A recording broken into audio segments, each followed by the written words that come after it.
Husband wife যখন দুজনেই pilot তখন তো এমন দুর্ঘটনা খুব স্বাভাবিক। স্বামী হচ্ছে পাইলট এবং অপরদিকে স্ত্রী বিমান বাহিনীর কন্ট্রোলার। চলুন আমরা মূল ঘটনায় চলে যাই। স্ত্রী কন্ট্রোল রুমে বসে দেখতে পেল তার স্বামীর বিমানে সমস্যা হয়েছে। তখন সে খুব দ্রুত তার স্বামীর সাথে যোগাযোগ করার চেষ্টা করে, তবে ওই মুহূর্তে তার স্বামী বিমান ছেড়ে দিয়েছে, তাই তার সাথে যোগাযোগ করতে পারেনি। কিছুক্ষণ পরে যখন বিমানটি 6300 ফিট উপরে উঠেছে তখন তার স্বামী কন্ট্রোল রুমে যোগাযোগ করে এবং তার স্ত্রী বলে, হ্যালো স্যার, আমি আপনাদের সাথে যোগাযোগ করার অনেক চেষ্টা করেছি, তবে আমি ব্যর্থ।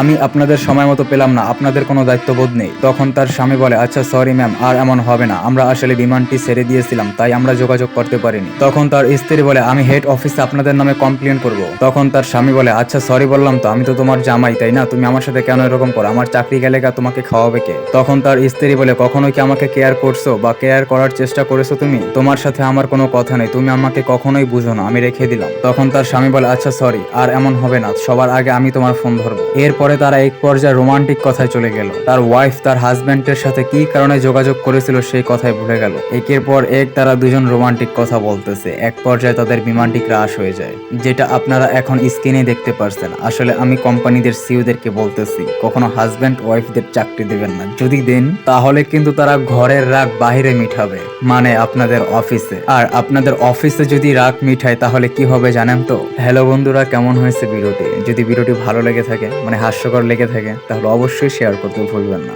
এই ভিডিওটা কেউ সিরিয়াস ভাবে নেবেন না, এটা জাস্ট একটা ফানি হিসাবে বানানো হয়েছে।